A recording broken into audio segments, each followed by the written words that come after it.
এরকম অনেক পেশেন্টই আছেন যাদের উচ্চ রক্তচাপ এবং ডায়াবেটিস দুটোই আছে। খুব কম আমরা দেখি যে শুধু ডায়াবেটিস আছে, কিন্তু আলটিমেটলি যাদের ডায়াবেটিস থাকে কিছু সময় পরে তাদের দেখা যায় যে অনেক মানুষের উচ্চ রক্তচাপের জন্য চিকিৎসা নিতে হয়। কারো যদি মনে করে 100 কেজি ওজন, তা যদি 80 কেজিতে নেমে আসে, 20 কেজি ওজন কমলে তাহলে সিস্টোলিক 20 ব্লাড প্রেশার কমে যাবে, ডায়াস্টোলিক 20 কমে যাবে, ফলে তার ব্লাড প্রেশার নিয়ন্ত্রণে চলে আসবে। উচ্চ রক্তচাপের জন্য 6টা ঘরোয়া উপায় এবং ডায়াবেটিসের জন্য 6টা ঘরোয়া উপায় আমি বলবো, যেগুলো আপনাদের হেল্প করবে যাদের ডায়াবেটিস এবং হাই ব্লাড প্রেশার দুটো সমস্যাই আছে। এবং 4টে আরো আমি হোম রেমেডিসের পয়েন্ট বলবো যেগুলো আপনাদের হেল্প করবে।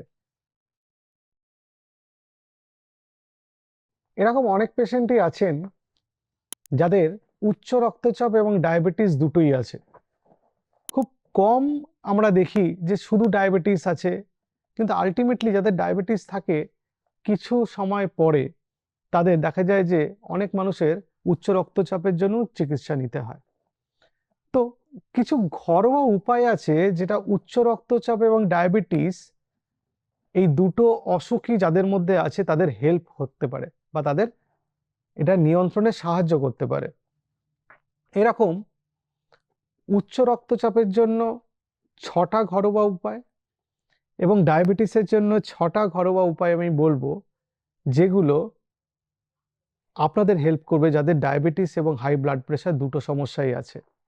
এবং 4টে আরো আমি হোম রেমেডিসের পয়েন্ট বলবো যেগুলো আপনাদের হেল্প করবে। প্রথমে উচ্চ রক্তচাপ নিয়ন্ত্রণের 6টা ঘরোয়া উপায় আমি বলছি।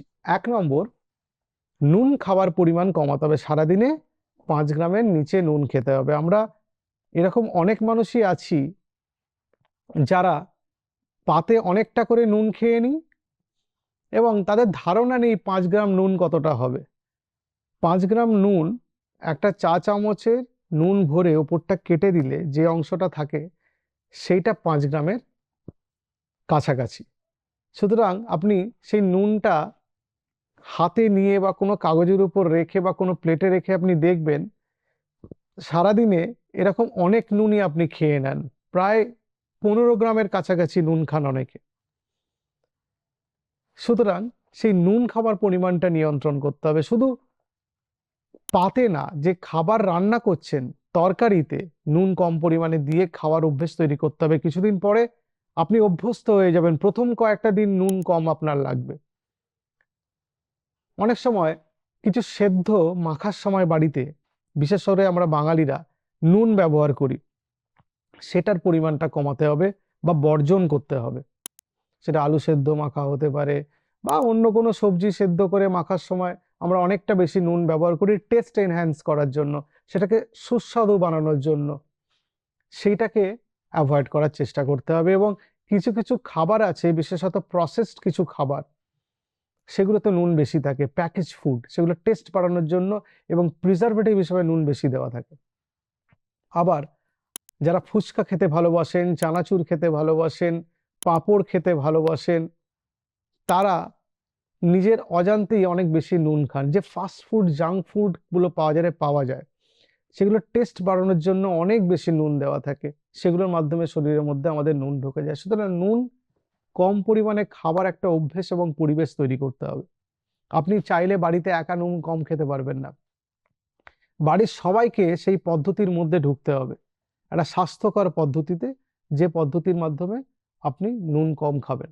2 নম্বর হচ্ছে রসুন। প্রত্যেক দিন 1 থেকে 2 কোয়া রসুন আপনি খেতে পারেন। সেটা আপনি গোটা রসুনও খেতে পারেন, আপনি রসুন সেদ্ধ করে খেতে পারেন, আপনি খাবারের মধ্যে তরকারির মধ্যে দিয়ে খেতে পারেন, কিন্তু 1 থেকে 2 কোয়া রসুন প্রত্যেক দিন খেলে ভালো। রসুনের মধ্যে অ্যালিসিন বলে একটা কেমিক্যাল কম্পাউন্ড থাকে, যেটা অ্যান্টি ইনফ্ল্যামেটরি প্রপার্টি আছে এবং যেটা উচ্চ রক্তচাপ নিয়ন্ত্রণ করতে পারে। 3 নম্বর হচ্ছে প্রত্যেকদিন হাঁটাহাঁটি। হাঁটলে যে কত রকম ভাবে আমাদের শরীরে উপকার হয় আপনি জানেন না। এই যে আমরা হাঁটার সময় যে ঘামি, শরীর থেকে নুন কিছুটা বেরোয়, সেক্ষেত্রে রক্তচাপ কিন্তু কমে। আবার আমরা যখন হাঁটি আমাদের শরীরে ওজন কমে, সেই ক্ষেত্রেও রক্তচাপ নিয়ন্ত্রিত হয়। আমরা হাঁটলে আমাদের স্ট্রেস কমে, আমাদের ব্লাড প্রেশার সেখানে কন্ট্রোলে থাকে। হাঁটলে আমাদের কার্ডিয়াক ফাংশন যেহেতু ভালো হয়, সেই জন্য আমাদের ব্লাড প্রেশার নিয়ন্ত্রণে থাকে, আবার হাঁটলে কোলেস্ট্রল যেহেতু কন্ট্রোলে থাকে সেক্ষেত্রেও ব্লাড প্রেশার নিয়ন্ত্রণে থাকে। সুতরাং কেউ যদি 30 থেকে 45 মিনিট প্রত্যেকদিন ওয়াক করেন, ব্রিস্ক ওয়াকিং, তাহলে কিন্তু তার রক্তচাপ নিয়ন্ত্রিত থাকবে। প্রথমেই আপনি চেষ্টা করে প্রথম দিনই আপনি দৌড়ঝাঁপ করে 15-20 মিনিট, আধ ঘন্টা আপনি হাঁটতে পারবেন না। আপনাকে হাঁটার জন্য নির্দিষ্ট প্ল্যানিং লাগবে। তার জন্য আপনাকে আগের দিন রাত্রিবেলা একটু তাড়াতাড়ি ঘুমাতে যেতে হবে, সকালবেলা ঘুম থেকে উঠে পড়তে হবে মনের জোরে। প্রথম 2-3-4-5 দিন আপনি যদি ব্যাপারটাকে অভ্যাস করে ফেলেন, আপনি যদি সেটা থেকে অভ্যস্ত হয়ে যান, তাহলে দেখবেন আপনার বডি অনেকটা বেটার ফিল করছেন, আপনি আপনার বডি অনেকটা তরতাজা হয়ে যাবে এবং আপনার রক্তচাপ নিয়ন্ত্রিত থাকবে। 4 নম্বর, ডিপ ব্রিদিং এক্সারসাইজ খুব ইম্পর্ট্যান্ট একটা অ্যাসপেক্ট, এবং stress management. Deep breathing exercise আপনি বক্স ব্রিদিং করতে পারেন, যে 4 সেকেন্ড ধরে আপনি শ্বাস টানলেন, তারপর 4 সেকেন্ড ধরে রাখলেন, তারপর আবার 4 সেকেন্ড ধরে আপনি সেই শ্বাসটাকে ছাড়লেন, অনেকটা এরকম।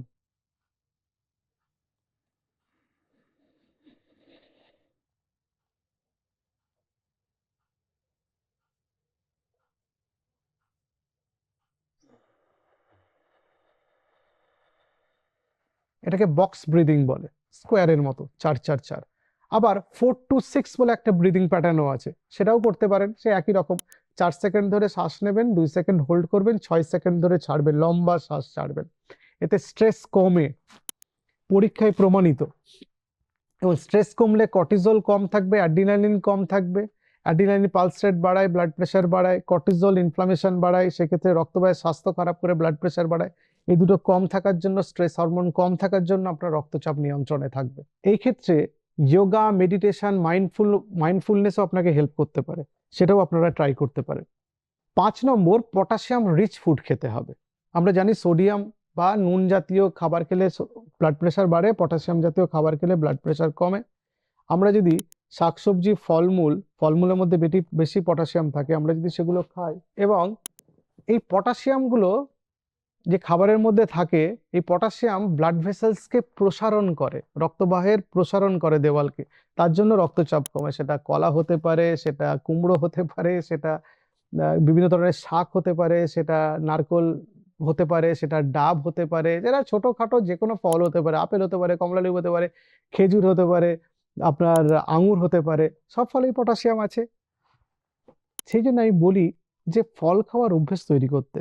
মরশুমে যে ফল পাওয়া যায়, প্রত্যেকদিন যদি একটা বাজেট আপনি ফিক্স করেন, যে 15-20 টাকার একটা বাজেট বা একটা 25 টাকার বাজেট আপনি প্রত্যেকদিন ফিক্স করলেন, এটাকে আপনি প্রথম প্রথম বাজে খরচা হিসাবে ব্যবহার করুন। যে আপনি যেভাবে দোকানে গিয়ে চা খেয়ে নিতেন 20-25-30 টাকার, সিগারেট খেয়ে নিতেন, বা অন্য কোনো নেশার কাজে আপনি খরচা করে ফেলতেন, বা আপনি আপনার লাক্সারির জন্য খরচা করতেন, সেটা থেকে বাঁচিয়ে আপনি ফল খাওয়া অভ্যেস করুন। এটা ওষুধের মতো কাজ করবে আপনার শরীরে, এবং সত্যিকারের ওষুধের প্রয়োজনীয়তা শরীরে কমিয়ে দেবে। হিলিং করে, ফলের মধ্যে অ্যান্টিঅক্সিডেন্ট থাকে, সেগুলো আমাদের বডির ইনফ্লামেশন কমায়, হিলিং করে। 6 নম্বর, হেলদি স্লিপ সাইকেল মেনটেন করতে হবে, মানে ঠিকভাবে ঘুমোতে হবে। আপনার ঘুমকে অবহেলা করলে হবে না আপনার রিক্রিয়েশনের জন্য। আপনি পার্টি করছেন, ঘুম কম হচ্ছে। আপনি রাত্রিবেলা সিনেমা দেখছেন, ঘুম কম ঘুমাচ্ছেন। আপনি রাত্রিবেলা আড্ডা দিচ্ছেন, কম ঘুমাচ্ছেন। আপনার স্লিপ সাইকেল, যেটা ঘুমের যেটা বডিতে পরিবেশ, সেটাকে আপনি নষ্ট করলে আপনার হবে না। আপনাকে ঠিকঠাক ঘুমোতে হবে। ঠিকঠাক ঘুমোলেই কর্টিজল, অ্যাড্রিনালিন কম লেভেলে থাকবে, তখন আপনার ব্লাড প্রেশার বেড়ে যাওয়ার সম্ভাবনা কমবে। কারণ কর্টিজল, অ্যাড্রিনালিন, এই হরমোনগুলো আমাদের বডিতে ইনফ্লামেশন তৈরি করে, রক্তবাহ স্বাস্থ্য খারাপ করে, হার্টের উপর প্রেশার ক্রিয়েট করে, তার জন্য ব্লাড প্রেশার বাড়ে। যদি আপনার ঘুমের অন্য কোনো সমস্যা থাকে, ঘুম আসছে না বা ঘুম সাইকেল ঠিকঠাক কমপ্লিট হচ্ছে না, ইনসমনিয়া হতে পারে, অবস্ট্রাকটিভ স্লিপ অ্যাপনিয়া হতে পারে, বা আপনার কোনো শরীরে কোনো জায়গায় কোনো ব্যথা আছে, বা প্রস্টেটের প্রবলেমের জন্য বারবার ঘুম থেকে রাত্রিবেলা উঠতে হচ্ছে, বা আপনি যেখানে ঘুমোচ্ছেন সেখানে সাউন্ড বেশি, বা আপনার সেখানে আলো বেশি ঢুকছে, বা ঘরটা ভ্যাপসা গরম, সেইগুলো একটু মাথায় রেখে আপনাকে ম্যানেজ করতে হবে যাতে ঘুমটা ঠিকঠাক হয়। তাহলে ঘরোয়া উপায়ে যদি আপনাকে রক্তবাহগুলোকে ঠিক রাখতে হয় এবং রক্তচাপকে যদি নিয়ন্ত্রণে রাখতে হয়, তাহলে ঘুম কিন্তু খুব important aspect. You have to take care of it. যদি ঘুম আপনি না ভালোভাবে ঘুমান, তাহলে কিন্তু আপনার শরীরে ইনফ্লামেশন কমবে না, আপনার শরীরে স্ট্রেস কমবে না, তখন আপনার ব্লাড প্রেশার বেশির দিকে থাকবে। এবার 6টা পয়েন্ট আমি বলবো যেটাতে ব্লাড সুগার ঠিকঠাক নিয়ন্ত্রণে থাকবে ঘরোয়া উপায়। 1 নম্বর হচ্ছে পোর্শন সাইজ কন্ট্রোল করা। আপনি হেলদি খাবার খাচ্ছেন, আমি মানছি, পোর্শন কন্ট্রোল খুব জরুরি। যে আপনি যদি ফলও খান, আমি বারবার বলি না যে 4 গামলা ফল খেয়ে নিলেও আপনার ওজন বেড়ে যাবে। যেটা খাচ্ছেন সেটার কোয়ালিটিটা যেমন ভালো হতে হবে, এবং কোয়ান্টিটিটাও ভালো হতে হবে, পোর্শন কন্ট্রোল করতে হবে। সেই জন্য আমি বলি, যারা খুব বেশি খেয়ে নেন তাদের বলি যে থালায় না খেয়ে বাটিতে খাবার খান। সাইকোলজিক্যালি বাটিতে খাবার খেলে আমরা কম খাবার খাই। বা কন্ট্রোল করতে পারছেন না, খেতে বসার আগে জল খেয়ে নিন, পেটটাকে ভরিয়ে দিন, তাহলে কম খাবার খেতে পারবেন আপনি। এইভাবে আপনাকে ডায়াবেটিস কন্ট্রোল করতে হবে। এতে আপনার ওজনও কন্ট্রোল হবে, এতে আপনার ডায়াবেটিস, উচ্চ রক্তচাপ দুটোই কন্ট্রোল হয়। কারণ ওজন বাড়লে আমাদের জানি আমাদের ব্লাড প্রেশার বেড়ে যায়। আমাদের 1 কেজি করে ওজন বাড়লে 1 করে ব্লাড প্রেশার উপরে নিচে দুটোই বাড়ে, সিস্টোলিক ডায়াস্টোলিক বোথ। ফলে আপনার যদি ওজন নিয়ন্ত্রণে থাকে, আপনার উচ্চ রক্তচাপ হবার সম্ভাবনাও কমে যাবে এবং ডায়াবেটিস কমবে পোর্শন কন্ট্রোল করলে। 2 নম্বর, ফেনুগ্রিক বা মেথি, 1 চামচ করে মেথি রাত্রিবেলা ভিজিয়ে রাখা এবং জল সমেত মেথিটাকে সকালবেলা খেয়ে নেওয়া। ফেনুগ্রেসিন বলে একটা অ্যালকালয়েড থাকে, যেটা ইনফ্লামেশন কমাতে হেল্প করে, ইনসুলিন রেজিস্ট্যান্স কমায়, তার জন্য আপনার ডায়াবেটিস বেটার কন্ট্রোলে হয়। 3 নম্বর, উচ্ছে বা করলা খাওয়া, সপ্তাহে 1-2 দিন সেদ্ধ বা তরকারির মধ্যে খাওয়া, বা জুসও খেতে পারেন। এর মধ্যে ক্যারান্টিন বলে একটা অ্যাক্টিভ কম্পাউন্ড থাকে, সেটা ইনসুলিন রেজিস্ট্যান্স কমাতে সাহায্য করে, ফলে সেটা আপনার ঘরোয়া উপায়ে ডায়াবেটিস কমাতে হেল্প করবে। 4 নম্বর, সিনামন বা দারুচিনি। এই সিনামন দেখা গেছে ইনসুলিন রেজিস্ট্যান্স কমায় এবং গ্লুকোজ ইউটিলাইজেশন বাড়ায় ইন দ্য বডি। যারা সিনামন টি খান বা দারুচিনি দিয়ে চা খেতে পারেন, আপনি তরকারিতে বেশি ব্যবহার করতে পারেন, চিবিয়ে খেতে পারেন, কিন্তু সেটা খুব পরিমাণে বেশি হলে হবে না। মোটামুটি 2 থেকে 3 গ্রামের মধ্যে প্রত্যেকদিন খেতে হবে। বা এটাকে আপনি গুঁড়ো করে 1/2 চামচ করে খেতে পারেন, সেটা জলের সঙ্গে, উষ্ণ জলের সঙ্গে মিশিয়ে খেতে পারেন, চায়ের সঙ্গে মিশিয়ে খেতে পারেন, আপনার তরকারিতে মিশিয়ে খেতে পারেন, ডালের সঙ্গে মিশিয়ে খেতে পারেন, এমনি শুকনো খেয়ে নিতে পারেন, সেটা আপনার ইচ্ছা, কিন্তু এইভাবে খেতে হবে। 5 নম্বর হচ্ছে ইনক্রিজ ফিজিক্যাল অ্যাক্টিভিটি। আমি একটু আগে হাঁটার কথা বলছিলাম, এক্ষেত্রে ফিজিক্যাল এক্সারসাইজের কথা বলবো। ফ্রি হ্যান্ড এক্সারসাইজের কথা, স্কুলে পিটি করতাম ছোটবেলায়, ফিজিক্যাল ট্রেনিং, এই ইনক্রিজ ফিজিক্যাল অ্যাক্টিভিটি, সেইটাতে আপনারা দৌড়াতে পারেন, মানে জগিং করতে পারেন, জুম্বা করতে পারেন, আপনারা সাইক্লিং করতে পারেন, সুইমিং করতে পারেন, স্পোর্টস অ্যাক্টিভিটি করতে পারেন। যে কোনো ভাবে আপনাকে একটা ফিজিক্যাল অ্যাক্টিভিটির 12 থেকে 15 মিনিট টাইম সারাদিন আপনাকে দিতে হবে। 6 নম্বর হচ্ছে অ্যাডিকুয়েট হাইড্রেশন। হাইড্রেশন যদি ঠিকঠাক হয়, তাহলে দেখা গেছে ডায়াবেটিস কন্ট্রোল অনেক বেটার হয়। আমরা ভুলে যাই জল খেতে, আজকাল এই বোতলে আমরা জল খাই, তো একটুখানি খেলেই গলা ভিজিয়ে যায়, এবং আমরা হিসেব রাখি না কতটা জল খেলাম। দেখা গেছে একটা বোতলের জলেও আমরা সারাদিনে শেষ করিনি। আগে গ্লাসে লোকে জল খেত বা ঘটিতে জল খেত, তখন একটা হিসেব ছিল যে 1 গ্লাস জল খেলো বা 1 ঘটি জল খেলো, তাহলে মাথায় তার রেজিস্টার্ড হয়ে গেল। এখন বোতলে জল খাচ্ছে, হিসেব নেই, জল পরিমাণে কম খাচ্ছে, ফলে ডায়াবেটিস নিয়ন্ত্রণে অসুবিধা তৈরি হচ্ছে।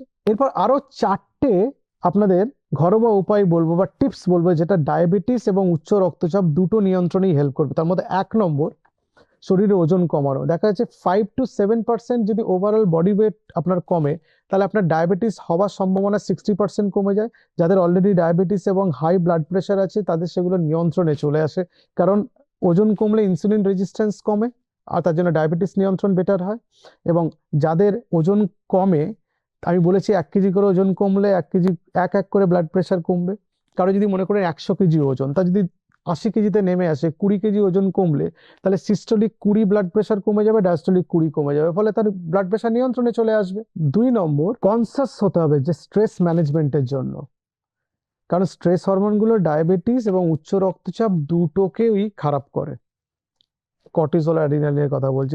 স্ট্রেস ম্যানেজমেন্ট যদি আপনি ভালো করে যোগা করতে পারেন, মাইন্ডফুল মেডিটেশন, যোগা, যা যা বলছিলাম, ডিপ ব্রিথিং এক্সারসাইজ, সেগুলো করলে আপনি ডায়াবেটিস, উচ্চ রক্তচাপ দুটোই নিয়ন্ত্রণে আসবে। 3 নম্বর, টোবাকো এবং অ্যালকোহল অ্যাভয়েড করা। দুটোই ডায়াবেটিস বাড়ায়, দুটোই উচ্চ রক্তচাপ বাড়ায়।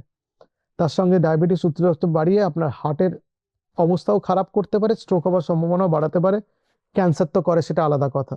সুতরাং এই দুটো আপনাকে বর্জন করতে হবে। আর 4 নম্বর, regular monitoring of blood pressure and blood sugar. আপনার ওষুধ খেয়ে যাচ্ছেন, কিন্তু আপনি জানেন না ব্লাড প্রেশার, ব্লাড সুগার কন্ট্রোলে আছে কিনা। মাঝে মাঝে ব্লাড প্রেশার চেক করুন, মাঝে মাঝে গ্লুকোমিটার দিয়ে বাড়িতে সুগার চেক করুন, 3 মাস অন্তর অন্তর একটা HbA1c চেক করুন। এই মোটামুটি 16টা পয়েন্ট, 6টা ব্লাড প্রেশারের জন্য, 6টা ডায়াবেটিসের জন্য, এই 4টে, 6 6 12 আর 4টে এই 16টা পয়েন্ট যদি আপনি মনে রাখেন তাহলে আপনার ডায়াবেটিস এবং উচ্চ রক্তচাপ অনেক ভালো নিয়ন্ত্রণে থাকবে। নমস্কার।